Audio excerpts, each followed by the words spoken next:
so excited. My co-host, Chef Adam Malley, and myself, Kristy Whitford, are back recording and introducing you to some amazing people this month. May celebrates mental health awareness as well as the AAPI community, and we're so thrilled to bring you some beautiful people to talk about their stories and to inspire your wellness and well-being.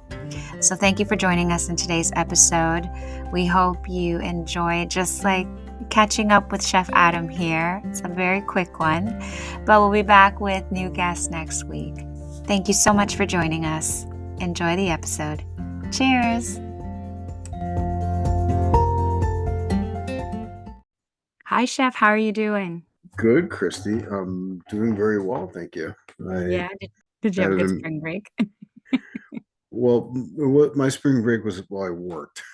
That was my spring break. But, in this industry, that's how it goes. I mean, wouldn't it be great if adults could just have their own spring break too?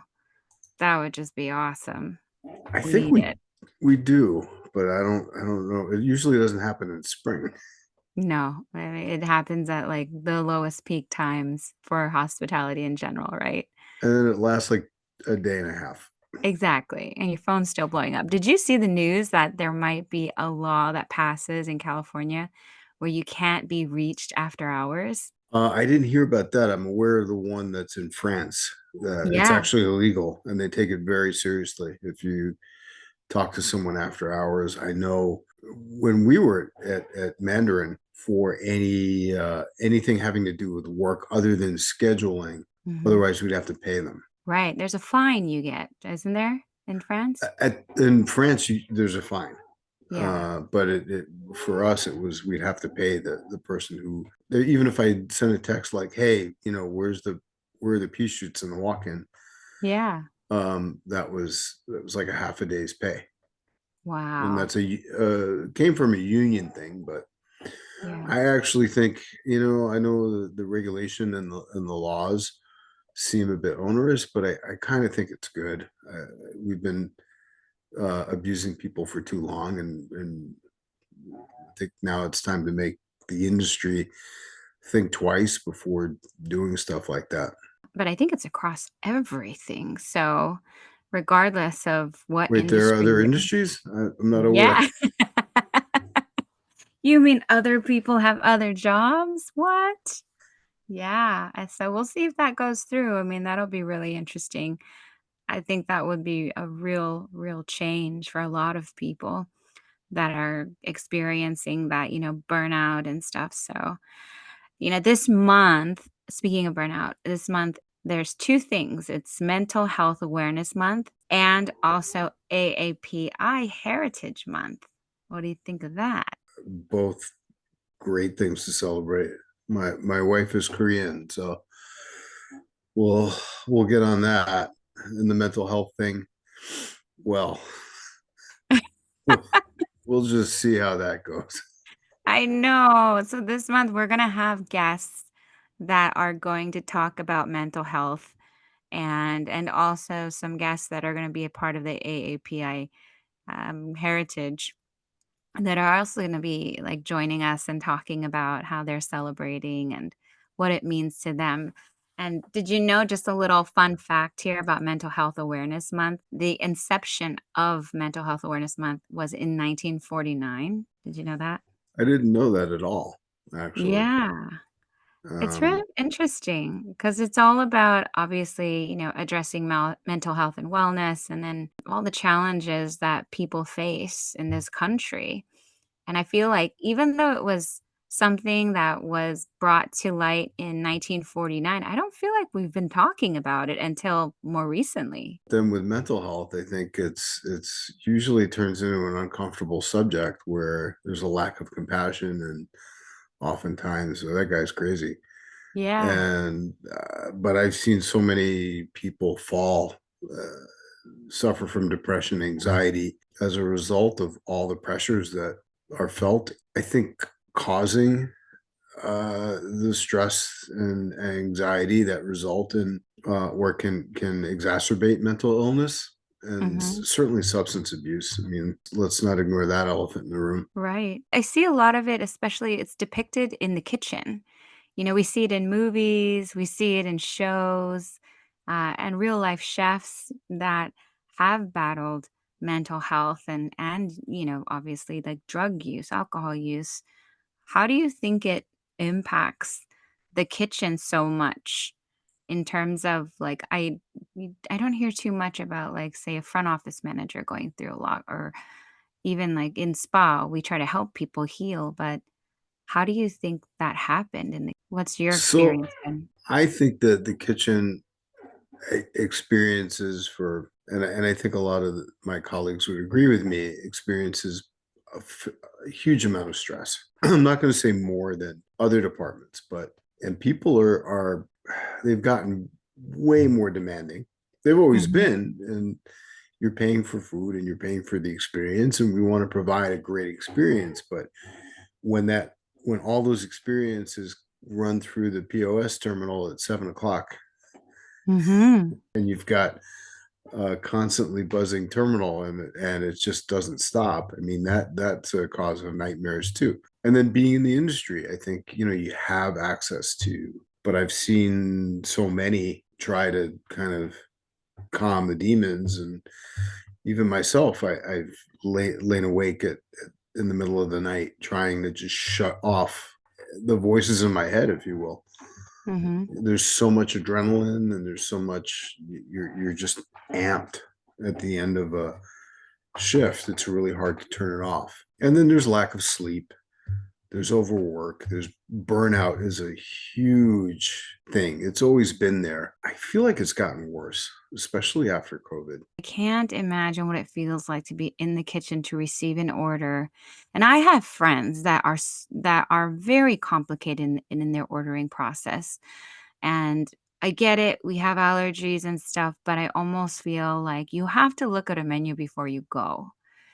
Just take a look at it. If it doesn't fit your specific diet or your dietary restrictions, your allergies, just think about the people that are in the kitchen actually trying to put that food out there for you, and again, Right. that thoughtfulness that goes into a menu, right? Don't go I to love Peter Luger's and complain that you're a vegan. And, Ye you know, I know. I think It's like, not no, those 2 things don't go together. I do think that there's a legitimate meeting point of real allergies and cooks having to do a better job of understanding how to adapt, how to make Mhm, sure that you don't touch a shellfish dish and then go to another dish where there's someone who's allergic to shellfish mhm, and then you kill them. Allergy awareness is super important, and there are legitimate allergies, and I get it. So when I see scallops on a menu, I'll mention to please not touch them and touch anything. Don't yeah, touch the scallops and then make me a salad. Aside from that, though, what I find is that it's kind of this soup of we got to do more with less, and so mhm, people are more overworked yeah, and not appreciated, not acknowledged, and not even like, hey, you've been working 3 weeks with no days off. yeah, We got to get you some time off and go see your family. I And mean so people are losing contact with loved ones and friends. And I just saw a great quote from Marco Pierre White that basically said, working 18-hour days in the kitchen is certainly counterproductive to any sort of social well-being, but mhm, even learning your own craft. You don't have time to learn your own craft because you're just working and you only see your own kitchen. And I would imagine that that's true. You probably experienced that in the spa department where you want to get out and you want to see what other people are doing and exchange ideas, and you right. certainly want to go see your loved ones. And Definitely. I think for me personally, in my first, gosh, I wanna say the first 10, 15 years of building my career, I couldn't make it to really important events in my friends and family's lives. I couldn't go to weddings, I couldn't go to baby showers, I couldn't go to birthdays. I can't tell you how many times I've canceled a dinner reservation at the last minute because something came up, and it got Yeah, to the you blew point. me off a bunch of times. Yeah, exactly. It sucks because you want to show up for the I people you accept your love. apology. Yeah, thank you. You want to show up for the people you love because you love them, but you also are so busy grinding, and getting things done. I feel like this is just a part of the service industry as a whole, and any industry when you're building and growing.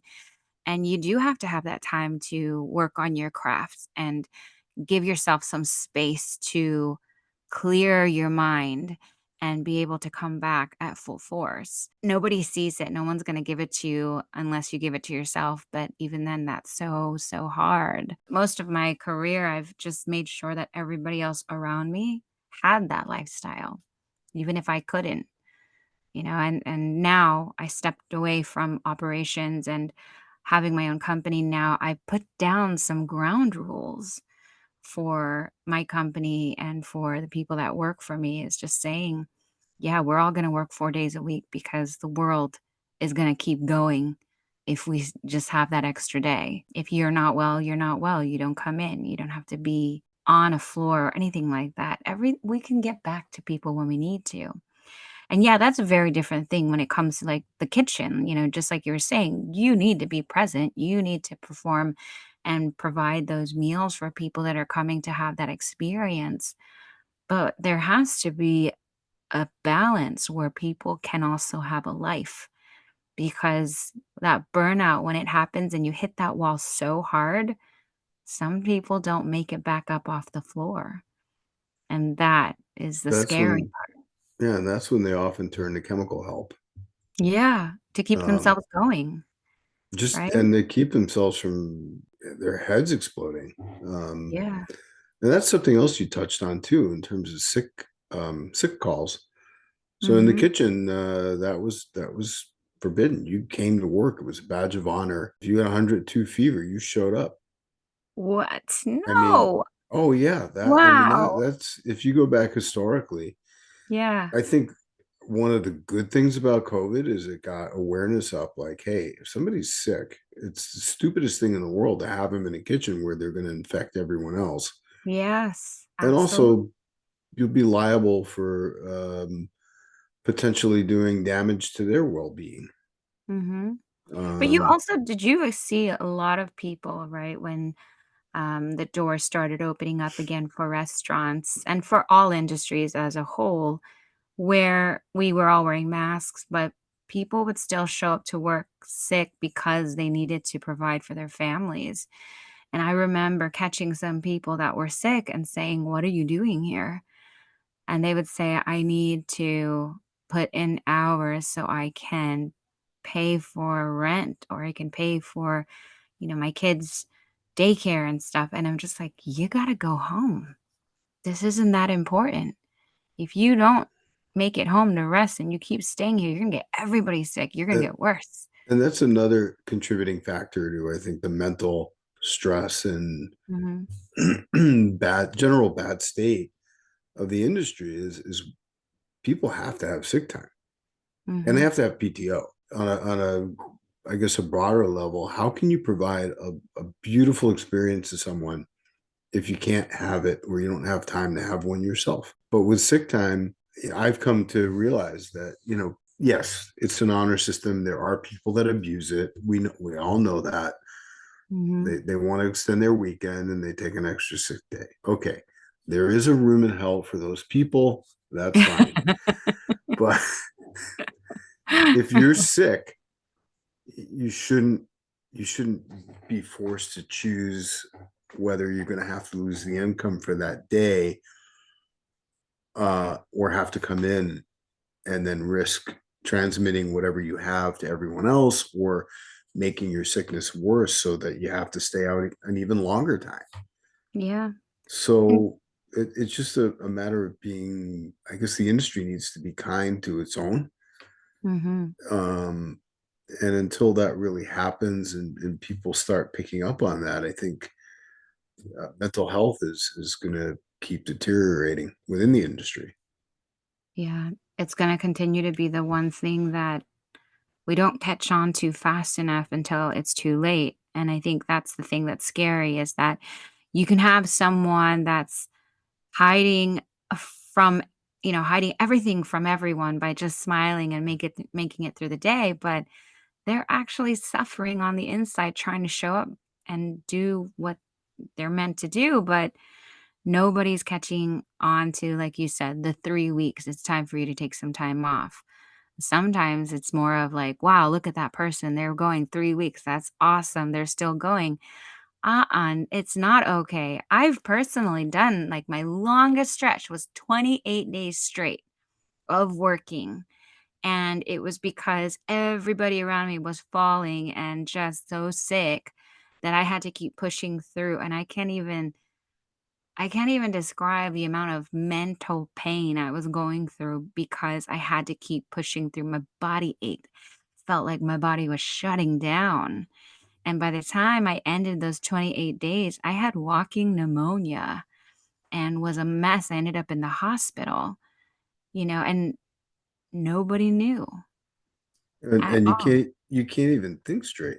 Uh, No, you can't Um, think straight. You're not even you're not performing at your best by no means. You're just, at that point, you're just surviving. how can we in the industry trend to get mental health awareness, to get people to be more compassionate and certainly Mhm. supportive? I think the first thing is identifying in the interview process, and also first and foremost, it's like talking to your team in your company, the leaders that are a part of it, and also being a part of this movement where you want to change the lifestyle of your team and yourselves too. But asking people, what kind of lifestyle are you looking for? Are you the kind of person that would love to work 3 days a week or 4 days or 5 days? And you can learn so much from somebody. And if you give someone the choice in that first process, that gives you the opportunity to build a team around a lifestyle for everyone. Because maybe you fill a 7-day work week with those people that want to work 3 days a week, and the others that want to work 4 days a week, and you build your team from that. What's more important to them. And I've done that with past teams before, and it has worked out really, really well, where everybody had a great lifestyle, except for yours truly, which I did try my best, but it's not because I couldn't do it. It's more like it wasn't possible without the support of the company also taking that big leap into saying, "Hey, we want you to be well. So let's all do this together." But I think that's the first start is deciding what kind of company you wanna be, kind of people you wanna be in the kitchen and an office or whatever it might be. Like, what kind of lifestyle do you want? We can change it. I mean, all this just started because of the Industrial Revolution, right? I mean, that's why people worked as hard as they did after the war or when cars came out. It's just like we're in that space right now where we can make a huge change. So, what's taken us so long? Yeah, I think we're at a crossroads Yeah. as a society, and I think from what I'm seeing, out there on the internet, and there's just a lot more awareness, Yeah. and I think that's a positive step.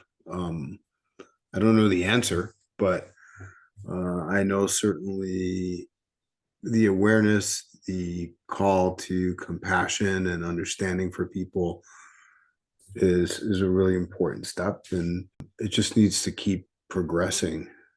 Yeah. I mean, Um, look at how I'll point this out. Like, have you ever been on a cruise before? Once, and I was praying for a drowning death the entire time. Yeah, I'm it's not a not good cruise for person.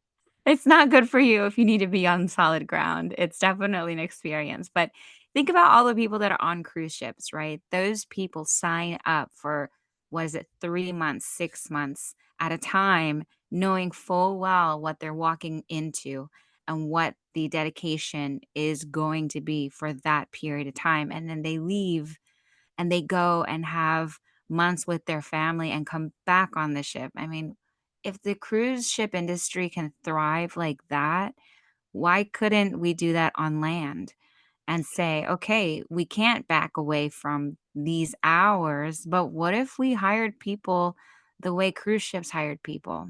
I'm just thinking out loud, but Yeah, no, I've heard some right? horror stories about the cruise ship industry. They're they'll get you on a cruise, and then you're working 7 days a week, You like are 10 to 7 days a 12 week, hours, 12 hours a day. Yeah, and for like then 3 months straight. you're supposedly getting, a month off or something like that. Yeah. But with the level of staffing these days, that happens more and more seldom. So they actually overwork people. And there's Hmm. more people that, when they get into a port, people just leave. They don't even say anything. They're like, And, bye, ghosting the yeah. ship. Figure it Yeah. out. And I've seen that happen, in kitchens before, where like you're working with somebody and then all of a sudden I'm going to go to get a cigarette, And they and they're never gone, return. and they never come back. And Yeah. so that's a common thing. But I think we It's could avoid that Yeah, you can avoid with that, but if this. you take the 2, the wants and the needs of people and you put them at the forefront of everything and make that the priority, you might actually hang on to people for a long time. It's just understanding what are the most important things. I spoke with somebody once and they're like, "I just wanna pick up my kids from school, like, 2 days a week. If I can do that, then I'm winning." And I was like, "Well, then, yeah, let's make it happen." So why I not? I will. feel like it's possible, It's right? possible, yeah. I mean, It's I've been pretty lucky. I've worked in my discipline, you could say. I've worked an inordinate amount of time, but I was always able to manage to have dinner with my family at least a couple, 3 nights a week. If I can make that happen, I was okay. Yeah. It was it was when I would go for long periods and not see them that it was getting difficult. Yeah. I mean, that's a question I would love to ask our guests this month, and, like, some guests in general is just, like, how often do you actually get to the dining table with your family a week? Some kids don't even know what that looks like. Like, that was a thing. People used to get home by 6 o'clock and have dinner together at a dining table and talk. Like, weird concept, but I think it Right? was I know. We did it a couple times a week, which was really nice. Now my kids don't want to have any dinner with us whatsoever, but that's a different story, and that's they're Yeah. teenagers. We're So like holidays only, okay? uh, Holidays only. yeah, and that's compulsory. They don't want to be there. They'd rather be out hanging with their friends. Oh my god. Well, I'm I'm excited for this month. I think it's gonna be great, to I talk with people. I am too. I know we Yeah. have some really great guests coming, so Yeah. I'm really excited, and I think it'd be nice to continue and like kind of push out the awareness of mental health, and how to, I don't want to say fix it, but I guess fix it. How to make it as perfect as that beautiful plate that you put out there for the guests to enjoy. It's not rocket science, we can make it happen. I think it can be done. I think it's going to take time, but I think it can Yeah. happen. Well, we're gonna find out what other people doing, so I'm excited. And excited to bring on some guests that will share in the celebration of AAPI. So I'm very excited. Me It's going to be too. great. Yeah. Well, thank you so much. And we're back on next week. Looking Yay. forward to it. Have a great weekend. Safe travels, Chef. Where are you going to next? I'm going to Seattle. Ah, yeah. Yeah, Very I'm excited. cool. Um, I mean, It'll be fun. I would say I'm gonna have some great seafood up there, but we live in the Bay Area, so it's not like we're not getting seafood. And I just came from Boston, so I'm okay with the seafood. Um, but there is some great food in Seattle, so I'm There is excited. some good coffee too. I'm excited about that as well. I love coffee. Same. Oh, well, safe travels and have fun, okay? Where are you headed? I'm actually going what am I doing this weekend? I am gonna be here in LA, but I'm traveling in 2 weeks. I'm gonna be up in wine country. So back to wine country, specifically into Napa to celebrate one of my cousin's 40th birthday. So it's a girls' trip for Anna Banana, if you're listening out there. She sent an invitation out. It said, "Ladies, leave your man at home." I love it. Well, on behalf of all the men who are being left at home, I'm offended, but I hope you have a good time anyway. Yeah, so that's my next trip. I'm looking forward to that one. That's gonna be great. I just got back from Phoenix, so I'm, like, really enjoying time at home right now. It's good. Nice. Good. Yeah. Well, But enjoy that's your time at home. Thank you so much. All right, well, I'll talk with you soon. Enjoy your evening. Get lots of rest before you head out of town. Awesome. I'll see you soon. Okay, Bye. bye. Thank you so much for joining us on today's episode of the Hotel Club podcast with my co-host, Chef Adam Malley, and myself, Kristy Whitford. We're so excited to get this month started and to share some amazing conversations with you. So join us next Thursday. If you haven't hit follow or subscribe yet, please do. We love and appreciate your support so much. We're very grateful. And for anyone that's looking for some resources on mental health and wellness, please check out the links that we have in our podcast. Have a wonderful day wherever you are. Take good care, be kind, and we'll see you next Thursday. Cheers.